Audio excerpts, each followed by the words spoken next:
الشیطان الرجیم بسم اللہ الرحمن الرحیم۔ سورہ حج آیت نمبر 26 تا 29۔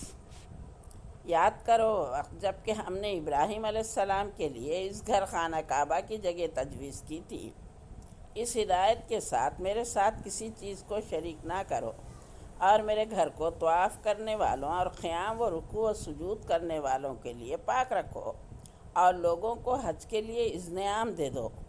وہ تمہارے پاس ہر دور دراز مقام سے پیدل اور اونٹوں پر سوار آئیں، تاکہ وہ فائدے دیکھیں جو یہاں ان کے لیے رکھے گئے ہیں، اور چند مقرر دنوں میں ان جانوروں پر اللہ کا نام لیں جو اس نے انہیں بخشے ہیں، خود بھی کھائیں، تنگ دست محتاج کو بھی دیں، پھر اپنا میل کچیل دور کریں اور اپنے نظریں پوری کریں، اس قدیم گھر کا طواف کریں۔ یہ تھا تعمیر کعبہ کا مقصد۔ جو کوئی اللہ کی قائم کردہ حرمتوں کا احترام کرے تو یہ اس کے رب کے نزدیک خود اسی کے لیے بہتر ہے۔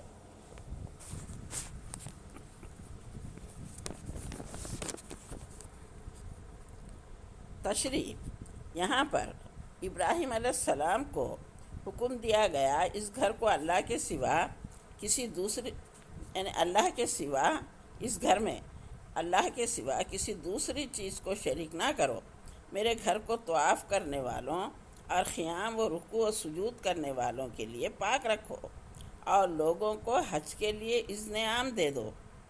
دونوں باپ بیٹے یعنی ابراہیم علیہ السلام اور اسماعیل علیہ السلام نے اسلامی تحریک کا وہ مرکز تعمیر کیا جو کعبے کے نام سے آج ساری دنیا میں مشہور ہے۔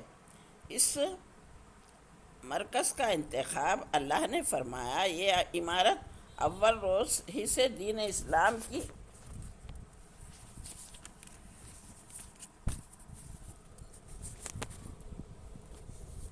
عالمگیر تحریک کا مرکز تبلیغ و اشاعت قرار دیا گیا۔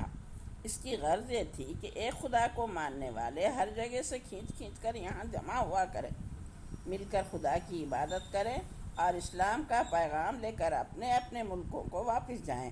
یہی اجتماع کا نام حج رکھا گیا۔ جب ابراہیم علیہ السلام نے دعا کی، پروردگار اس شہر کو امن کا شہر بنا، مجھ کو اور میرے بچوں کو بت پرستی سے بچا، جو کوئی میرے طریقے کی پیروی کرے گا وہ میرا ہے۔ پھر فرمایا، پروردگار میں نے اپنی نسل کو تیرے عزت والے گھر کے پاس اس بے آب و گیا وادی میں لا بسایا ہے تاکہ یہ نماز کا نظام قائم کریں۔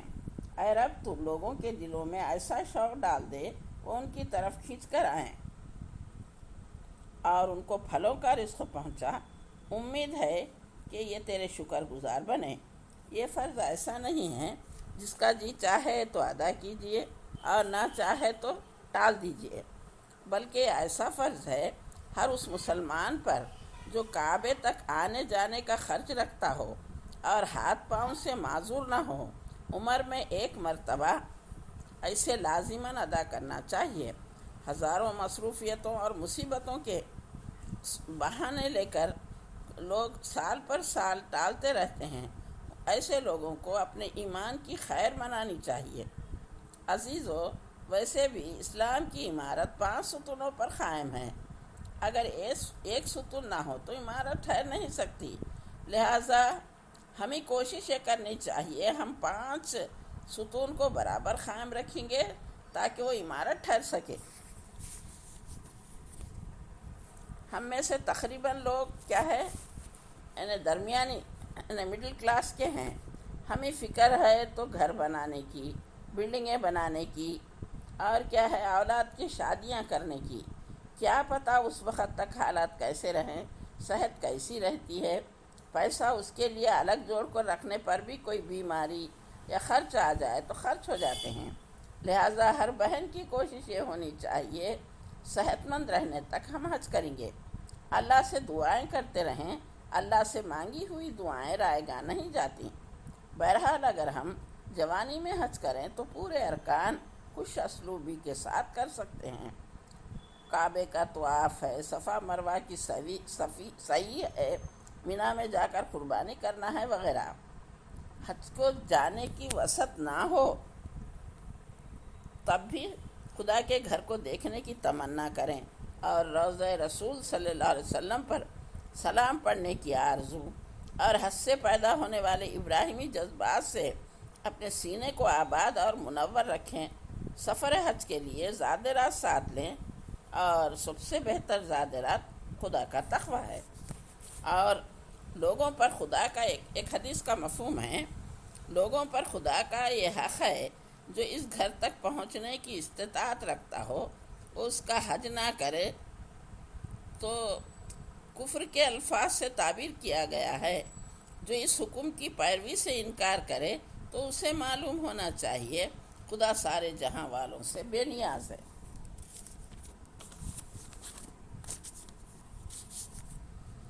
نبی صلی اللہ علیہ وسلم نے انتہائی سخت انداز میں تنبیہ فرمائی۔ حدیث میں ہے، جس شخص کو کسی بیماری نے یا کسی واقع ضرورت نے یا کسی ظالم و جابر حکمران نے نہ روک رکھا ہو پھر بھی وہ حج نہ کرے تو چاہیے کہ وہ یہودی ہو کر مرے، چاہے تو نصرانی۔ حج اور عمرہ محض خدا کی خوشنودی کے لیے پورا کرو۔ آج کل حج کو اہمیت نہیں دے رہے ہیں بلکہ عمرے کرتے جا رہے ہیں۔ ہم کو دیکھنا یہ چاہیے، حج عمر میں ایک دفعہ فرض ہے اور عمرہ کیا ہے، نفل ہے، لہذا عمروں سے پہلے حج کے لیے کوشش کرنا، دعائیں کرنا چاہیے تاکہ اللہ ہماری دعا قبول کرے اور ہم کو حج کی سعادت نصیب فرمائے۔ حج کے خرچ جمع کرنے کے لیے خواتین گھروں میں چھوٹے تجوری یعنی غلے وغیرہ رکھ کر حج کی رقم بچا کر جمع کرتے جائیں۔ ایک واقعہ آ رہا، ایک آدمی تھا، وہ ایک عدد اپنے پاس تجوری رکھتا تھا، وہ اپنی دولت جمع کرتا تھا۔ کبھی اس کا دل کسی اسپیشل چیز کھانے کو چاہے تو دکان کے پاس پیسے لے کر جاتا، کھڑے ہو کر واپس آ جاتا اور چٹخارے مارنے لگتا کہ ہاں میں نے جلیبی کھا لی، ہاں میں نے برفی کھا لی۔ پھر گھر آ کر وہ پیسے غلے میں بھر دیتا۔ آخر ہوتے ہوتے جب اس کا غلہ توڑ دیا گیا تو اتنی رقم نکلی جس سے ایک مسجد بنائے، لہٰذا وہ آدمی مسجد بنایا اور نام رکھا اور میں نے کھا لیا۔ اللہ تعالیٰ بڑی وسعت والا ہے، وہ چھپر پھاڑ کر بھی دے سکتا ہے، بشرطے کہ ہمیں اللہ کے گھر سے محبت ہو اور دل سے دعائیں کریں، دل سے تڑپیں۔ تہجد کی نمازیں اللہ تعالیٰ دعائیں قبول کرتے ہیں، تہجد کے وقت تڑپیں اور وہ ضرور ہماری دعاؤں کو قبول کرے گا، بشرطے کہ ہمارے اندر اللہ کے گھر تک پہنچنے کی تڑپ ہو۔ میرے عزیزو، میری ایک آپ بیٹی سنیے کہ 3 سال تک ہم حج کمیٹی کو درخواست دیتے رہے، لیکن 3 سال میں بھی منظوری نہیں ملی۔ ایک پرائیویٹ حج والا کو 4 لوگوں کے 5.5 لاکھ روپے بن دیے، پورا تیار ہو گئے، اس وقت وہ کیا کرا، دھوکہ دے دیا، غائب ہو گیا رقم لے کے۔ اب اتنا رونا، اتنا تڑپنا 8 دن تک، تو کسی کی صورت دیکھنے طبیعت نہیں چاہیے، صرف اللہ سے لو لگا کہ اللہ سے تڑپے۔ تو ہوا یہ کہ آئندہ آنے والے سال میں حج کمیٹی سے منظوری بھی آ گئی اور اللہ کے فضل سے پیسے بھی سپلائی ہو گئے اور ہم حج کر کے آ گئے۔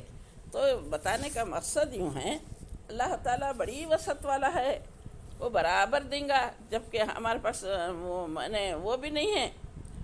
تو ایک اب کتابوں میں آتا ہے کہ اللہ تعالیٰ کیا ہے، ایک جنتی کو جو مکان دے گا اس کی وسعت آسمان اور زمین جتنی ہوگی۔